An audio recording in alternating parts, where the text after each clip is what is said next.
Guys the Pragyan institute Hathras में आपका स्वागत है।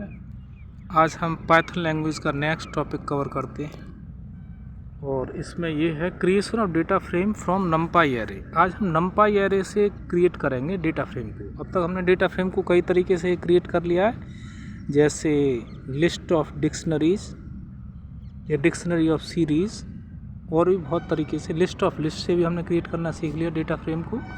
अब हम नमपाई एरे से हम क्रिएट करना सीखेंगे डेटा फ्रेम। देखो तरीका क्या है, creation of data frame from नमपाई array. नमपाई array किस में आता है? पांडास में। When your data is stored in नमपाई array, जब आपका डेटा स्टोर होता है नमपाई एरे में तो आप आसानी से इसे कन्वर्ट कर सकते हैं किसमें? Pandas data. नमपाई एरे में क्या होता है? रोज प्लस कॉलम ऑफ नंबर्स होते हैं। सबसे पहले तो हम देखो अब हम इसे कैसे क्रिएट करेंगे डेटा फ्रेम को नमपाई एरे से। सबसे पहले हमारा काम सबसे पहले हमारा काम होगा नमपाई एरे को क्रिएट करना, फिर उससे हम डेटा फ्रेम को क्रिएट करेंगे। नमपाई एरे में क्या होगा? नमपाई एरे में डेटा होगा, कौन सी बात है। स्टेप फर्स्ट क्या है? सबसे पहले हम लाइब्रेरी को इंपोर्ट करेंगे। देखो इंपोर्ट करेंगे सबसे पहले पांडास लाइब्रेरी को, फिर दूसरी नमपाई एरे यूज़ कर रहे हैं तो नमपाई लाइब्रेरी को, पांडास एज पी और नमपाई एज NP। बार बार नहीं लिखना पड़ेगा पांडास को, सीधे पांडास की PD लिखेंगे, नमपाई की NP लिखेंगे। फिर हम क्या कर रहे हैं? क्रिएट कर रहे हैं स्टेप सेकंड में नमपाई एरे को। कैसे करेंगे क्रिएट? देखो नमपाई एरे ऑब्वियसली बात है, नमपाई जो हमारी वो है लाइब्रेरी है, उस नमपाई लाइब्रेरी में जो एरे क्रिएट करेंगे वो होती है नमपाई एरे। तो देखो NP डॉट एरे। अब एरे को हम किस में लिखते हैं? स्मॉल ब्रैकेट में, दैट इज पैरेंथेसिस में। ठीक है, नमपाई एरे है। अब एरे में जो एरे के अंदर जो वो हैं एलिमेंट है, वो एलिमेंट क्या है? एज एक लिस्ट है। वो लिस्ट क्या है? लिस्ट ऑफ लिस्ट्स है। मतलब एक नमपाई एरे में हम यदि लिस्ट ऑफ लिस्ट पास कर दें तो क्या क्या क्रिएट होगी? NumPy array. तो NumPy array NP dot array function लिखा, NP डॉट एरे फंक्शन से नमपाई एरे क्रिएट होगी और नमपाई एरे में हम as a parameter list of list को पास कर दिए। इसमें पहला एलिमेंट क्या है? ये 101 अमित 85 पहली लिस्ट। दूसरा जो लिस्ट है वो एज ए मेंबर है, ठीक है, एज ए मेंबर है दिस लिस्ट की 102 नेहा 90, इसी तरह से 103 राहुल 78। ये हमारी कुल मिला के नमपाई एरे क्रिएट हुई। अब हम क्या करेंगे? इस नमपाई एरे को डेटा फ्रेम में कन्वर्ट करेंगे। कैसे करेंगे? पहला मेथड देखो, डेटा फ्रेम में कन्वर्ट करेंगे तो ऑब्वियसली बात है डेटा फ्रेम फंक्शन का यूज़ करेंगे। तो PD डॉट डेटा फ्रेम, और ये किस में हम पास कराएंगे? किसी वेरिएबल में। तो DF वेरिएबल ले लिया, चूँकि डेटा फ्रेम क्रिएट करा रहे हैं तो DF डेटा फ्रेम को शॉर्ट फॉर्म DF। तो DF equal to PD dot data frame function. Data frame function में हम एयर कौन सा है? जो हमने नमपाई एरे जो अभी बनाई है एयर ARR, इसको हम पास करेंगे एज ए पैरामीटर, कॉमा साथ ही साथ हमें इसमें जो है, अब देखो नमपाई एरे है, एरे क्या? ये लिस्ट ऑफ लिस्ट है। अब लिस्ट ऑफ लिस्ट में कोई ये डिक्शनरी तो है नहीं, सो इसमें से जो कीज़ हैं वो हमें कीज़ से फैच कर ले।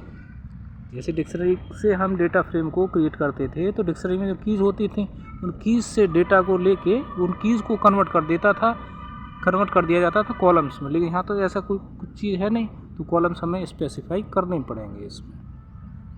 तो देखा PD dot data frame function, इसमें हमने एरे दैट नमपाई एरे पास किया, फिर हमने कॉलम दिया। कॉलम इसलिए दे रहे हैं क्योंकि जो नमपाई एरे में लिस्ट ऑफ लिस्ट्स है उसमें डिक्शनरी नहीं है। डिक्शनरी होती तो उससे तो डिक्शनरी की जो कीज़ हैं वो उन कीज़ को कन्वर्ट कर लेते, कीज़ को जो है कन्वर्ट कर दिया जाता कॉलम्स में। इसलिए हमने यहाँ पर कॉलम को स्पेसिफाई किया। कॉलम इक्वल टू एक लिस्ट बना ली। कौन कौन सी कॉलम है? Roll number, name, marks. ये है, प्रिंट कर देंगे DF, दैट आंसर मिल जाएगा हमें, आउटपुट मिल जाएगा। तो देखो ये मिल गया हमें। सबसे पहला जो क्या था लिस्ट 101 अमित 85, तो ये जो पहली लिस्ट है वो हमारा पहली रिकॉर्ड बन गई। देखो 101 अमित 85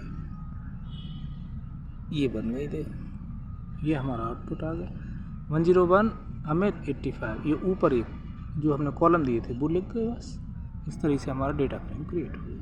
दूसरा तरीका क्या है? Without column names. अब देखो बिना कॉलम नेम्स के हम यदि डेटा फ्रेम क्रिएट कर रहे हैं नमपाई एरे से, तो बिना कॉलम नेम्स के दे रहे हैं तो ऑब्वियसली बात है हमारा जो आउटपुट आएगा, हमारा जो डेटा फ्रेम आएगा वो विदाउट कॉलम नेम आएगा। दैट कॉलम नेम की जगह बाय डिफ़ॉल्ट क्या लेगा? 0 1 2, दैट इज 0 कॉलम में ये रिकॉर्ड आएंगे 101 102 103। 1 कॉलम में अमित नेहा राहुल, तो ये भद्दा लग रहा है ना, कॉलम नेम तो वास्तव में कॉलम पता होना चाहिए कि अमित, नेहा, राहुल क्या है, नेम है, 101, 102, 103 क्या है, रोल नंबर है, या कोई ना कोई यूनिक आईडी है, 85, 90, 78, ये क्या चीज़ है, ये पता होना चाहिए। तो वो चीज़ हमें यहाँ पे स्पेसिफाई करने की ज़रूरत पड़ती है। तो पहला वाला जो तरीका है ना, मेथड 1, ये बेस्ट है, दूसरा तरीका सही नहीं है। न्यूमेरिक कैरी का एग्जाम्पल दे रखा है, देखो न्यूमेरिक कैरी का कैसा एग्जाम्पल है ज़रा देखते हैं। न्यूमेरिक कैरी एग्जाम्पल मतलब न्यूमेरिक कैरी एग्जाम्पल एक ऐसा एरे है, नंपाई एरे है, जिसमें न्यूमेरिक वैल्यूज़ दे रखी हैं 10, 20, 30। इससे पहले ऊपर वाले में जो नंपाई एरे था, इसमें न्यूमेरिक की थोड़ी था, न्यूमेरिक के साथ साथ हमारा यहाँ पर ये भी था, टेक्स्ट भी तो था, अमित, नेहा, राहुल।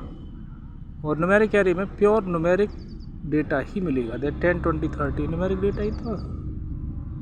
10, 20, 30 सारा डेटा हमारा क्या है, न्यूमेरिक है, तो न्यूमेरिक डेटा हो गया, न्यूमेरिक एरे हो गया। तो वही जो है सिंपल सी बात है, यहाँ पे जैसे ऊपर क्रिएट किया है वैसे यहाँ पे कर देंगे data frame. df equal to pd dot data frame function array, जो नंपाई एरे अभी जो क्रिएट किया है न्यूमेरिकल नंपाई एरे पास करा देंगे, कॉलम स्पेसिफाई करेंगे, प्रिंट कर देंगे।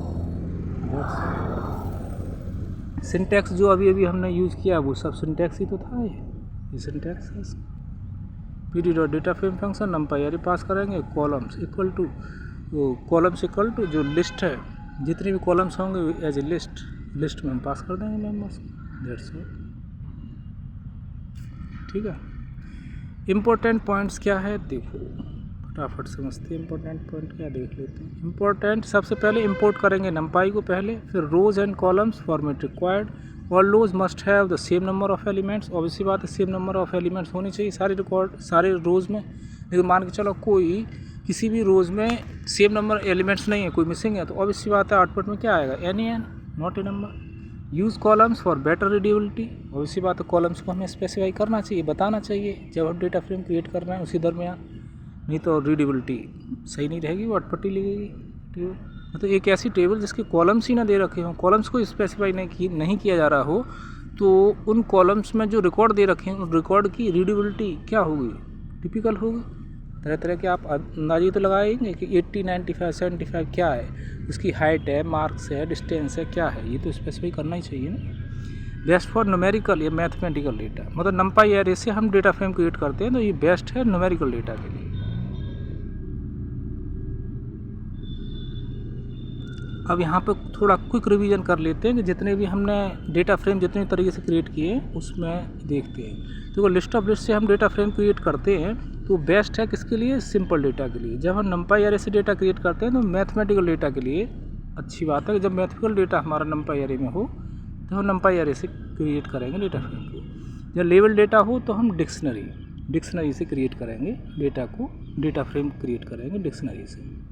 जब मैथमेटिकल डेटा हो तो नंपाई एरे से, भाई नंपाई एरे में मैथमेटिकल डेटा ही तो होगा। और हालांकि प्योर मैथमेटिकल डेटा हो ज़रूरी नहीं है, कुछ टेक्स्ट भी हो सकता है। तो ये है मतलब किन किन कंडीशन में हम डिक्शनरी से कन्वर्ट करेंगे हम डेटा फ्रेम में, ये सब बताएंगे। और नेक्स्ट टॉपिक है how to create data frames from CSV और टेक्स्ट फाइल। अब CSV और टेक्स्ट फाइल से हम डेटा कैसे क्रिएट करेंगे, ये भी बहुत सिंपल है। देखो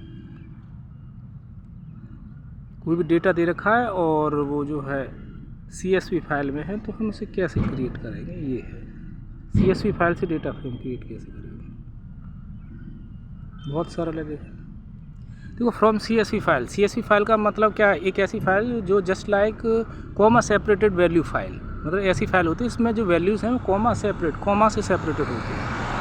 CSV फाइल का एक्सटेंशन क्या है, डेटा डेट CSV। अब इसमें जो डेटा है वो क्या है, देखो नेम, एज, मार्क्स, कॉलम है, उसमें ये रिकॉर्ड दे रखे हैं, अमित 2085, रिया 2190, जोहन 1988, ठीक है, CSV फाइल दे रखी है। सिंटैक्स क्या है CSV फाइल से डेटा फ्रेम को क्रिएट करने का, देखो df equal to pd dot read CSV, ये है CSV फाइल से डेटा फ्रेम को कन्वर्ट करने का तरीका क्या है, pd dot read CSV function का यूज़ करेंगे और उस फंक्शन में हम वो CSV फाइल को एज ए पैरामीटर पास कर देंगे, दैट्स ऑल। इस तरीके से कन्वर्ट हो जाएगी CSV फाइल डेटा फ्रेम में। तो अब देखो इसका एग्जांपल देखते हैं।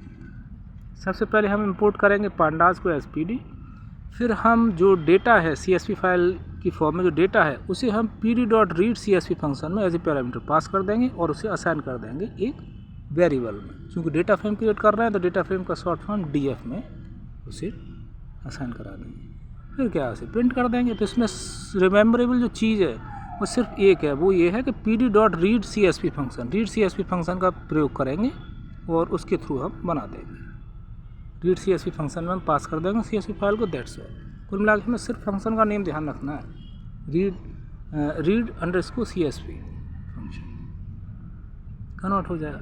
और टेक्स्ट फाइल दे रखी है, टेक्स्ट फाइल से कैसे कन्वर्ट करेंगे, तो फंक्शन हुआ, उसी बात है। देखो टेक्स्ट फाइल में यूज़, कोई टेक्स्ट फाइल है, उस टेक्स्ट फाइल में जैसे अभी कॉमा सेपरेटेड वैल्यू फाइल थी, कॉमा सेपरेटेड वैल्यू फाइल में जो वैल्यूज़ हैं कॉमा के द्वारा सेपरेट होती है। अब जो टेक्स्ट फाइल्स है, टेक्स्ट फाइल्स में भी तो वैल्यूज़ होंगी, वो वैल्यूज़ सेपरेट होने की कई पॉसिबिलिटीज़ हैं। उन पॉसिबिलिटीज़ पे बात की है कि टेक्स्ट फाइल में जो वैल्यूज़ दे रखी हैं, जो डेटा दे रखा है, वो कॉमा से भी सेपरेट हो सकता है, टैब से भी सेपरेट हो सकता है। कॉमा को किस तरह से डिनोट करते हैं, दिस है। टैब को किस तरह से डिनोट करते हैं, ये /t। स्पेस से भी वो जो है डेटा, जो वैल्यूज़ है वो सेपरेट हो सकती हैं, या फिर सेमीकोलन से भी सेपरेटेड हो सकती है वैल्यूज़। ठीक है, सो भी यूज़ है सेपरेटर, इसलिए हम एक सेपरेटर का यूज़ करेंगे। और सेपरेटर तो सेपरेटर है, कॉमा भी हो सकता है, टैब भी हो सकता है, स्पेस भी हो सकता है, सेमीकोलन के फॉर्म में भी हो सकता है। ठीक है, कॉमा सेपरेटेड टेक्स्ट। अब हम सबसे पहले देखते हैं कॉमा सेपरेटेड कोई टेक्स्ट है, कोई टेक्स्ट फाइल है जिसमें जो वैल्यूज़ हैं वो कॉमा के ज़रिए सेपरेटेड है। तो ऐसे में ऐसी फाइल को हम कैसे डेटा फ्रेम में कन्वर्ट करेंगे। जैसे ये देखो, एक फाइल है टेक्स्ट फाइल data.txt के नाम से, उसमें ये कॉलम है, नेम है, एज है, मार्क्स है। इस कॉलम में ये फिर रिकॉर्ड है, अमित 2085, अमित क्या है नेम, 20 क्या है एज अमित की, 85 क्या मार्क्स हैं अमित के। टोटल मार्क्स है पर्टिकुलर किसी सब्जेक्ट में जो भी हो, ये स्पेसिफाई नहीं है, बस मार्क्स हैं, इतना क्लियर है। इसे रिया 2190 जो है 1928 कॉमा से सेपरेटेड है, टेक्स्ट फाइल है। तो ऐसे में हम इसको कैसे यूज़ करेंगे, कैसे हम इसे डेटा फ्रेम में कन्वर्ट करेंगे। तो जैसे हम CSV फाइल को कन्वर्ट कर रहे थे डेटा फ्रेम में, ठीक वैसे ही कॉमा सेपरेटेड टेक्स्ट फाइल को भी कन्वर्ट कर देंगे। किसके through, read underscore CSV function के थ्रू। उसमें वो जो टेक्स्ट फाइल है कॉमा सेपरेटेड, उसको हम पास कर देंगे। और सेपरेटर के तौर पे हम क्या करेंगे, चूँकि सेपरेटर क्या है कॉमा, तो सेपरेटर इक्वल टू उसमें कॉमा को असाइन करा देंगे। कॉमा कैसे, एज ए स्ट्रिंग प्रिंट कर देंगे DF। इसी तरीके से दूसरा एग्जाम्पल है टैब सेपरेटेड। अब जो वैल्यूज़ हैं वो टैब सेपरेटेड हो, ठीक है, टैब का मतलब / वही, ठीक है, टैब सेपरेटेड है। इस तरीके से ये है हमारा डेटा। तो कैसे करेंगे, देखो ये सेपरेटर जो स्पेस है, जो सेपरेटर है वो /t टैब पास कर देंगे। वही चीज़ है, वही पहली बार, बस यहाँ पे थोड़ा चेंज है, ये चेंज है। Separator equal to /t tab, ये कर देंगे। स्पेस सेपरेटेड, मान के चलो इसमें स्पेस सेपरेटेड है, तो ऐसे में क्या करेंगे, जो हमारा टेक्स्ट फाइल दे रखी है उस टेक्स्ट फाइल में स्पेस सेपरेटेड है, ये नेम 2085 तो स्पेस सेपरेटेड है। तो ऐसे में फिर क्या करेंगे हम, सेपरेटर जो है उसमें जो स्ट्रिंग है, जो स्टार्टिंग वाला जो डबल कोटेशन साइन है और जो एंड वाला डबल कोटेशन साइन है, दोनों के बीच स्पेस दे देंगे। बस ये हो जाएगा, सिंपल है। मतलब pd.read अंडरस्कोर CSV फंक्शन, उसमें वो डेटा टेक्स्ट फाइल पास करेंगे। उन टेक्स्ट फाइल में जो वैल्यूज़ हैं उनके बीच में स्पेस दे रखा है, तो सेपरेटर में क्या पास कराएंगे, स्पेस। किसकी फॉर्म में, स्पेस। जो भी हम सेपरेटर वेरिएबल में जो वैल्यूज़ हम असाइन कर रहे हैं वो एज ए स्ट्रिंग, तो space as a string pass कर देंगे, प्रिंट कर देंगे, दैट्स इट। अब इस चीज़ को हम देख लेते हैं। सेपरेटर यदि हेडर है तो सेपरेटर टाइप क्या हुआ, row number as a header.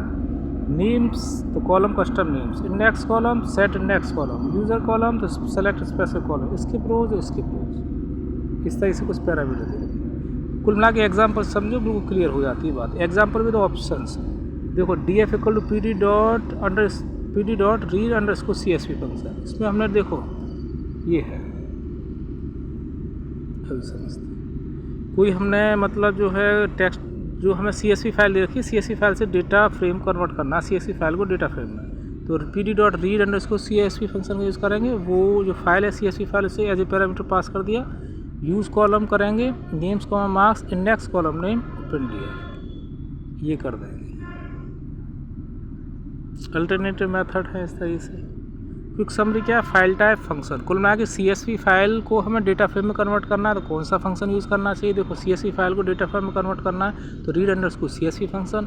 Text file को हमें कन्वर्ट करना है, उसमें टेक्स्ट फाइल को हमें कन्वर्ट करना है डेटा फ्रेम में, तो हम क्या करेंगे, रीड अंडरस्कोर CSV फंक्शन का यूज़ करेंगे। लेकिन उसमें एज ए पैरामीटर सेपरेटर का जो टाइप है वो हम एज ए स्ट्रिंग पास करेंगे, असाइन कराएंगे। सॉरी, पासवर्ड हम जो है फंक्शन के कंटेक्स्ट में यूज़ करते हैं। सेप कोई वेरिएबल है और वेरिएबल के कंटेक्स्ट में हम पास शब्द का यूज़ नहीं करेंगे, पासवर्ड का यूज़ नहीं करेंगे, बल्कि असाइन वर्ड का यूज़ करेंगे। तो सेप जो मतलब जो है, सेप जो वेरिएबल है उसमें हम वो स्पेस का जो टाइप है, जो टैब है या स्पेस है या कॉमा है, वो हम पास कर देंगे टेक्स्ट फाइल को जो हम कन्वर्ट करेंगे डेटा फाइल। और टैब टेक्स्ट है तो हम रीड अंडरस्कोर टेबल फंक्शन का यूज़ करेंगे, जैसा कि ऊपर वाले एग्जाम्पल में यूज़ किया है। ठीक है साहब, ये 2 टॉपिक हमारे कवर हो गए। अब तीसरा टॉपिक है डिस्प्ले इन कंटेक्स्ट और डेटा फ्रेम। डेटा फ्रेम में डिस्प्ले कैसे होगा। देखो डेटा फ्रेम में डिस्प्ले कैसे होगा का मतलब ये है कि डेटा फ्रेम को हम डिस्प्ले कैसे कर सकते हैं। तो एक तो तरीका है डेटा फ्रेम को टोटल पूरा ही हम डेटा फ्रेम को प्रिंट करा दें प्रिंट फंक्शन के थ्रू, या फिर एक ऐसा डेटा फ्रेम है जिसमें लाखों की संख्या में रिकॉर्ड है, तो क्या पूरा डेटा फ्रेम या पूरी टेबल को प्रिंट कराना उचित होगा? नहीं होगा, क्योंकि बहुत सारा स्पेस हमारे कंप्यूटर सिस्टम में वो ऑक्यूपाई कर लेगी आउटपुट। तो ऐसे में क्या करेंगे, ऐसा रिकॉर्ड इसमें लाखों की तादाद में या 20,000 30,000 लाखों की तादाद में रिकॉर्ड है, उसमें हम कुछ ही रिकॉर्ड देखते हैं टेस्ट करने के लिए कि स्टार्टिंग के देख लें, लास्ट के देख लें। तो स्टार्टिंग के हमें देखना है कुछ रिकॉर्ड किसी टेबल में, तो हम हेड फंक्शन का यूज़ करेंगे। By default head function first 5 देता है हमें रिकॉर्ड, और tail function by default last के 5 दे देता है। इसी जैसे रैंडम फंक्शन भी होता है। तो इन्हीं चीज़ को, इसको ही हम देखेंगे बस इसी। ठीक है, ये टॉपिक है। तो display in context of data frame, थोड़ा बड़ा करें फ़ॉन्ट समझ में आया दिखेगी। ठीक है, हमारा ये टॉपिक है display in context of data frame या how to view data inside a data frame. ठीक है, तो अब इसी बात है, डेटा को हमें देखना है डेटा फ्रेम में है, तो सबसे पहले हम क्रिएट कर लें डेटा फ्रेम को। कैसे करते हैं क्रिएट, वो हमने अब तक सीखा है।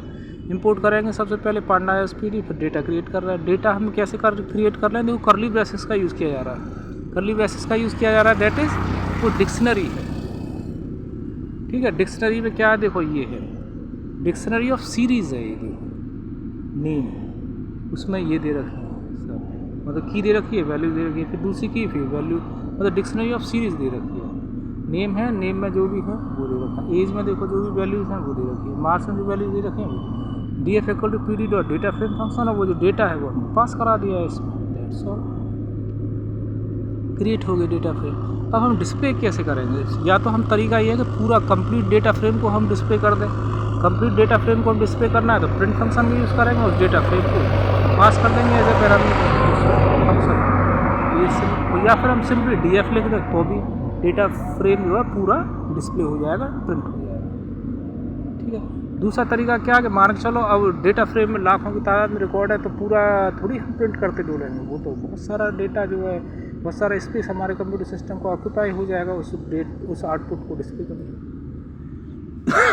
फिजिबल तरीका क्या हुआ कि हम हेड फंक्शन का यूज़ करें, तो स्टार्टिंग के हम 5 बाय डिफ़ॉल्ट 5 हमें रिकॉर्ड दिख जाएंगे। Sorry, DF dot head function by default first 5 रोज हमें दिखेंगे, या DF डॉट मान चलो हमें जो है फर्स्ट 5 नहीं, हमें 2 ही रिकॉर्ड देखने, 2 ही रिकॉर्ड दिखाई। मान चलो हमें स्टार्टिंग के 20 रिकॉर्ड देखने, तो 20 रिकॉर्ड दिखाई देंगे, दैट्स ऑल। ये हम कस्टम कर सकते हैं। टेल फंक्शन से बाई डिफ़ॉल्ट लास्ट के 5 हमें रिकॉर्ड दिखाई देंगे, DF डॉट टेल फंक्शन। मान के चलो हम 5 से कम या ज़्यादा देखने, कम देखने, तो जो भी कम देखने वो एज ए पैरामीटर नंबर पास कर दो। मान चलो लास्ट के हमें 10 देखने, तो 10 पैरामीटर पास कर दो, लास्ट के 10 रिकॉर्ड दिख जाएंगे, सिंपल है। मान के चलो उस डेटा फ्रेम में से कहीं से भी रैंडमली हम कोई डेटा देखना चाहते हैं। मान चलो हमने कोई डेटा फ्रेम, कोई टेबल क्रिएट की, वो टेबल को देखना चाहते हैं वास्तव में उस ढंग से क्रिएट हुई है अथवा नहीं, तो रैंडमली कोई हम डेटा उठाना चाहते हैं, तो हम सैम्पल फंक्शन का यूज़ करेंगे। रैंडम रिकॉर्ड मिलेगा, सैम्पल फंक्शन रैंडम रिकॉर्ड, अब रैंडम रिकॉर्ड हम कितना लेना चाहते हैं, 2 रिकॉर्ड लेना चाहते हैं 2 लिख दो, 10 रिकॉर्ड लेना चाहिए 10 लिख दो, 20 लिखना चाहते हो तो 20 रिकॉर्ड देखना चाहते हैं रैंडम लिख दो 20 लिख दो, दैट्स ऑल। उसे देख के चेक कर लो, इससे आइडिया हो जाएगा डेटा फ्रेम आपका सही तरीके से क्रिएट हुआ अथवा नहीं हुआ तो उसको सही करो इस तरह। अब इन्फो फंक्शन का यूज़ करके भी हम डेटा फ्रेम के बारे में जानकारी ले सकते हैं। इन्फो फंक्शन क्या करता है कि डेटा फ्रेम का स्ट्रक्चर बता देता है, df.info फंक्शन मतलब डेटा फ्रेम का स्ट्रक्चर। अब स्ट्रक्चर में हमें क्या क्या मिलेगा, देखो ये बता रहा है स्ट्रक्चर ऑफ डेटा फ्रेम का मतलब है कि उस डेटा फ्रेम में दैट इज उस टेबल में कितनी नंबर ऑफ रोज हैं, कितनी नंबर ऑफ कॉलम्स हैं, डेटा का टाइप्स क्या है, नम वैल्यूज़ क्या है, ये 4 बातें बता देता है। मतलब डेटा फ्रेम का स्ट्रक्चर जाना हो तो हम इन्फो फंक्शन के जरिए जान सकते हैं। तो इन्फो फंक्शन से हमें क्या क्या मिलेगा, number of column, number of रोज, ठीक है, नंबर ऑफ कॉलम्स नहीं, यहाँ पे हमें कॉलम्स दे रखा है, मतलब जो भी कॉलम्स दे रखी होंगी जो भी होंगी वो कॉलम्स के नेम देगा, क्योंकि यदि वो नंबर ऑफ कॉलम्स ही बताने की बात होती तो नंबर ऑफ कॉलम्स लिखा होता है, यहाँ सिर्फ कॉलम लिखा हुआ है। दैट इज आउटपुट में इन्फो फंक्शन क्या देगा, नंबर ऑफ रोज देगा, कॉलम्स कौन कौन से हैं वो बताएगा, न कि नंबर ऑफ कॉलम्स। डेटा का टाइप्स क्या है, उस डेटा फ्रेम में जो डेटा है उसका टाइप्स क्या है ये बताएगा, उसमें कितनी वैल्यूज़ नल हैं ये बताएगा। अब बात आती है डिस्क्राइब फंक्शन। डिस्क्राइब फंक्शन से क्या मिलेगा, स्टैटिक समरी मिल जाएगी। स्टैटिक जो समरी है दैट इज उसमें जो डेटा फ्रेम में जो वैल्यूज़ हैं उनका मीन, मीडियन, मोड, मैक्स, मिन, ये सारी क्या है स्टैटिक समरी होती है, ये मिल जाएगी। df.describe फंक्शन भी है, हाँ डिस्क्राइब फंक्शन से, हाँ देखो ये लिखा तो है, डिस्क्राइब फंक्शन से हमें स्टैटिक समरी मिलेगी। ये बताया स्टैटिक समरी कैसे यूज़ करेंगे, df.describe फंक्शन। डिस्क्राइब फंक्शन से हमें क्या मिलेगा, देखो ये बता दिए, मीन, मीडियन, मोड, ये सारी चीज़ें मिल जाएंगी। मीन मिल जाएगा, मीन, मिन, मैक्स, काउंट, स्टैंडर्ड डेविएशन, ये सब हमें स्टैटिक समरी मिलेंगे। ओनली न्यूमेरिक कॉलम, ऑब्वियसली बात है न्यूमेरिक कॉलम पे तो ये मीन, मीडियन, मोड, ये काउंट, स्टैंडर्ड डेविएशन ये मिलेगी। अब सेव फंक्शन का भी यूज़ कर सकते हैं, सेव के जरिए हमें रोज़ और कॉलम्स मिलेंगे। अब सेव फंक्शन है क्या है, नो सेव एक कीवर्ड है, तो df.save इस तरीके से df.save से हमें क्या मिलेगी, सेव के बारे में जानकारी होगी। सेव के मतलब नंबर ऑफ रोज और नंबर ऑफ कॉलम्स के बारे में पता लगेगा, ये है। उससे पहले वाले जो इसमें हमें ये डाउट हो रहा था ना कि यहाँ पर नंबर ऑफ कॉलम्स हैं, या नंबर ऑफ कॉलम्स नहीं है, कॉलम्स के नेम हैं, number of rose, columns, data types और नल वैल्यू, ये इन्फो फंक्शन से मिलेगी। लेकिन नंबर ऑफ कॉलम्स कितनी है ये हमें पता करनी हो तो किससे पता लगेगी, ये हमें पता लगेगी सेव फंक्शन से, सेव कीवर्ड से। सेव फंक्शन नहीं है, फंक्शन होता तो यहाँ पे पैरेंथेसिस होता है यहाँ, ठीक है, तो सेव कीवर्ड है। df.save से कुल मिला के हमें क्या पता लगेगी, नंबर ऑफ रोज और number of columns. Column names, अब कॉलम नेम्स पता हमें करना है तो हम कैसे करेंगे, सिंपल हम लिख दें df.columns, कॉलम्स की नेम्स है वो पता लग जाएगा। इंडेक्स वैल्यूज हम जाना चाहते हैं तो हम क्या करें, df.index का यूज़ करें, इंडेक्स कीवर्ड का, इंडेक्स वैल्यूज पता लग जाएगा। डिस्प्ले स्पेसिफिक कॉलम पता करना चाहते हैं हम तो हम क्या करेंगे, df और जो स्पेशल जो कॉलम जो भी है वो लिखते हैं, पास कर दें df। और df को आप एक तरीके से ऐसे लिख सकते हैं, df बिग ब्रैकेट और उसमें कॉलम का name as as string pass करें। या फिर दूसरा सिंपल तरीका तो यही है जो हम लगातार अब तक करते आ रहे हैं, df.name लिखें, दैट्स ऑल।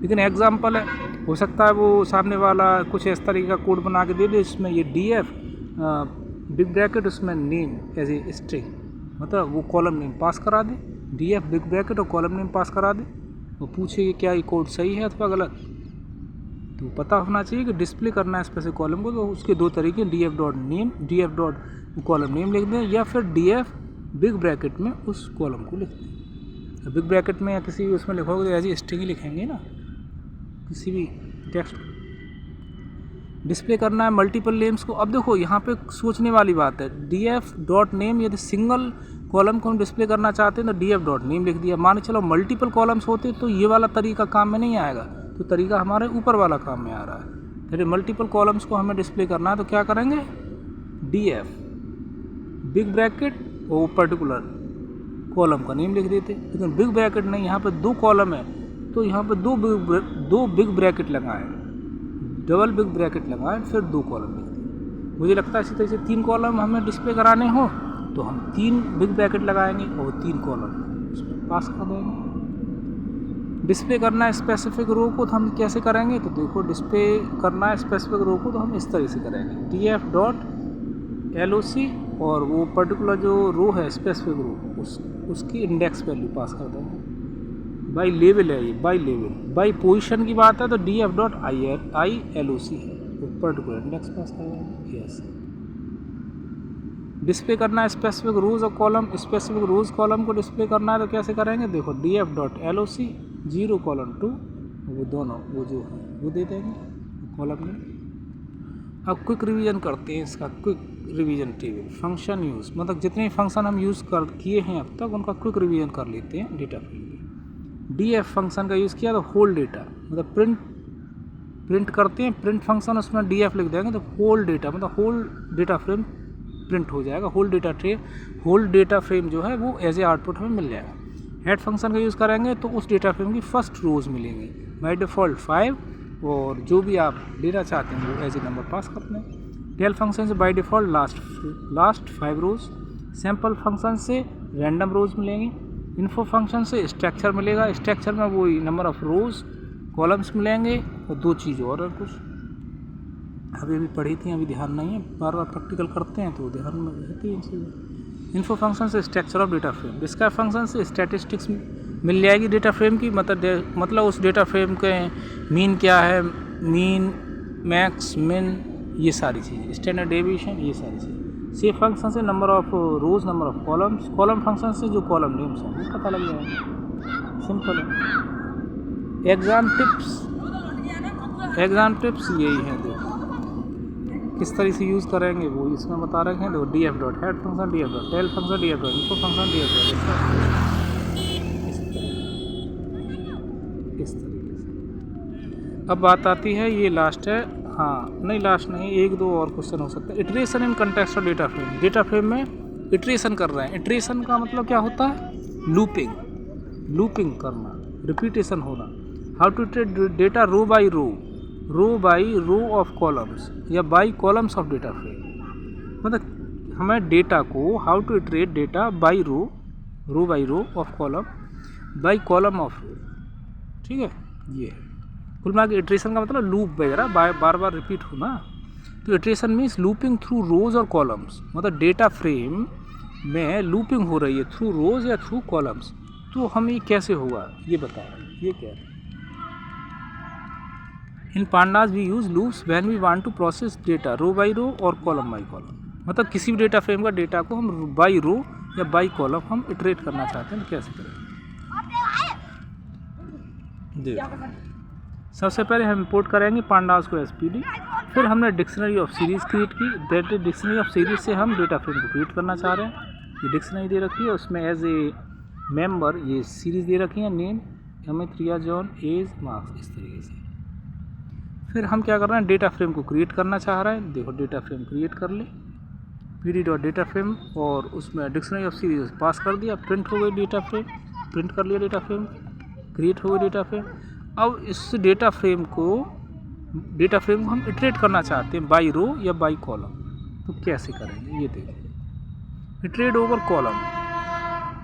कॉलम हम इटरेट करना चाहते हैं तो कैसे लिखेंगे, फॉर लूप कॉल लिखेंगे इन df, सिंटैक्स बता रहे हैं, for loop for call in df, by column में इटरेट करना चाहते हैं डेटा फ्रेम को df, फिर कॉलन सिंबल लगाएंगे, फिर क्या लिखेंगे आगे देखो, फिर प्रिंट कर देंगे। क्या प्रिंट करेंगे, कॉल को COL, आई बात समझ। ऐसे आउटपुट क्या मिल जाएगा, दिस, मतलब इस डेटा फ्रेम को जो है हम इटरेट करना चाहते हैं बाई कॉलम।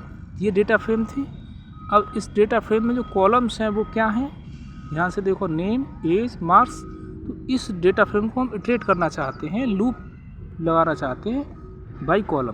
तो इसमें कॉलम क्या, नेम, एज, मार्क्स, तो ये हमें क्या मिल गए, नेम, एज, मार्क्स।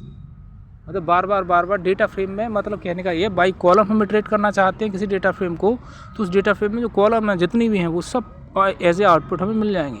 मान चलो उस डेटा फ्रेम के रिकॉर्ड को हम इटरेट करना चाहते हैं, तो जितने भी रिकॉर्ड होंगे इस डेटा फ्रेम के वो हमें रिकॉर्ड मिलने चाहिए। हम आगे देखते हैं।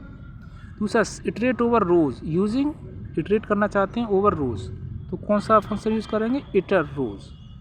इससे पहले हमने क्या यूज़ किया था, ओवर कॉलम्स हमें इटरेट करना चाहिए तो for loop, for call in DF column print कर देंगे कॉल इस तरीके से। अब बाई रोज़ हम इटरेट करना चाहते हैं तो हम क्या यूज़ करेंगे, इटर रोज़ फंक्शन का यूज। कैसे कर रहे हैं देखो, सिंटैक्स एग्जांपल देखो। फॉर लूप देखो, ये फॉर लिखा इंडेक्स कॉमा रोज इन डीएफ डॉट इटर रोज फंक्शन, फिर कॉलन लगाएंगे, फिर प्रिंट कर देंगे इंडेक्स कॉमा रो जो भी हैं उन रो को लिखेंगे नेम और मार्क्स। नेम और मार्क्स से तो था इसमें, हाँ हम रोज़ के हम रोज़ बाई रोज़ हम इटरेट करना चाहते हैं इस डेटा फ्रेम को, लेकिन वो भी कौन सी रोज़ हैं उन रोज़ को भी स्पेसिफाई कर दिया। कौन सी रोज़ है, नेम और मार्क्स, ये नहीं लेना चाहते तो नेम और मार्क्स को लेना चाहते हैं। देखो रो नेम और मार्क्स वाली लेना चाहते हैं, वो ही रिकॉर्ड लेंगे जो नेम और मार्क्स जो दो कॉलम है उसकी। तो देखो नेम और मार्क्स वाले जो कॉलम है वही नेम और मार्क्स कॉलम में जो रिकॉर्ड है वही इटरेट होंगे, वही मिलेंगे। तो देखो नेम और मार्क्स वाले कौन कौन से हैं, देखो नेम में क्या है, अमित मार्क्स 85, अमित 85 रिया 90, ये आ रहे हैं अमित 85 रिया 90। देखो हाँ देखो अमित 85 रिया 90, ये तो आया है, देखो ये आ गया अमित 85 रिया 90। और साथ ही इंडेक्स वैल्यू भी आ रही 0 1 2, तो इंडेक्स भी तो यहाँ पे लिखा है हमने, प्रिंट इंडेक्स भी प्रिंट करो कॉमा रो, कौन सी रो, नेम कॉलम में जो रो हैं वो रो को, जो मार्क्स कॉलम में जो रोज है वो, इस तरह से दैट्स ऑल रिटर्न हो जाएगा। Iterate using hitter tuples, hitter tuples के थ्रू भी हम इटरेट कर सकते हैं। टपल का मतलब क्या होता है, रिकॉर्ड होता है, तो यहाँ पे भी हमें रिकॉर्ड मिलेंगे। देखो अमित 85 रिया 90 जो, लेकिन देखो यहाँ पे जो ध्यान देने की बात है, जो रिकॉर्ड इटरेट हो रहा है मिल रहा है, ये रिकॉर्ड में हमने इंडेक्स नहीं मिल रहा, क्योंकि इंडेक्स हमने दिया ही नहीं है। इंडेक्स इससे पहले वाले एग्जाम्पल में हमने यहाँ इंडेक्स स्पेसिफाई किया है, देखो ध्यान से, इससे पहले वाला इंडेक्स स्पेसिफाई किया है, इसीलिए हमें आउटपुट में यहाँ पे हमें इंडेक्स मिला है। ये देखो इंडेक्स मिला है कि नहीं 0 1 2, जबकि इस दूसरे वाले में क्या है, हम इटर टपल्स के थ्रू भी रिकॉर्ड बाई रो हम इटरेट कर सकते हैं डेटा को। कैसे करेंगे, फॉर रो इन, अरे यार ये क्या हो गया,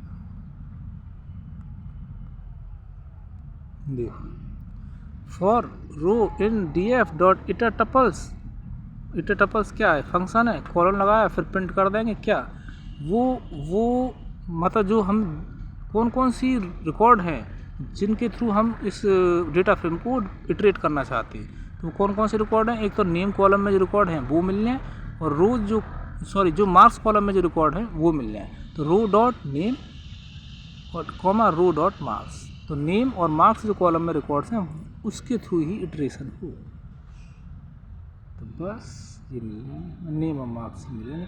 क्योंकि यहाँ पे इंडेक्स पास नहीं किया प्रिंट फंक्शन में, तो इंडेक्स नहीं मिलेगा, सिंपल मिलेगा अमित 85 रिया 90 जो होनी।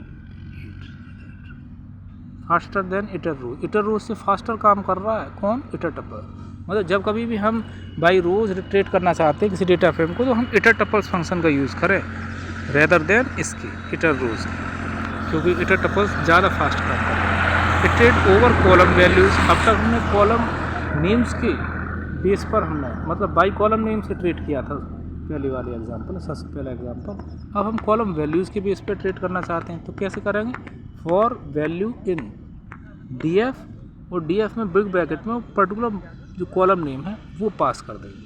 तो जो कॉलम है ना मार्क्स, उस कॉलम की जो वैल्यूज़ हैं, वैल्यूज़ के विद रेस्पेक्ट टू वो इटरेट होगा। जैसे मार्क्स जो कॉलम में जो वैल्यूज़ हैं, अब देखो मार्क्स कॉलम में जो वैल्यूज़ क्या थी, देखो 85 90 80 80, तो वही आ गई, देखो 85 90 88, यही आ गई, देखो 85 90 88, यही तो मार्क्स थे। इससे पहले वाले एग्जाम्पल में देख लीजिए आप, ये मार्क्स ही तो हमने दिए थे 85 90 88 मार्क्स हैं, मार्क्स ही आ गई। मार्क्स क्या वैल्यूज़ है ना, सिर्फ वैल्यूज़ आ गई मार्क्स कॉलम में जो भी वैल्यूज़ है। भाई पर्टिकुलर कॉलम तो बताना पड़ेगा ना कि आप जो रिकॉर्ड लेना चाह रहे हैं तो किस पर्टिकुलर कॉलम का लेना चाह रहे हो, वो तो बताना पड़ेगा फंक्शन में, अदरवाइज वो किस कॉलम का लेगा। जैसा हम उसे इंस्ट्रक्शन देंगे वैसे तो वो काम करेगा, सिंपल है।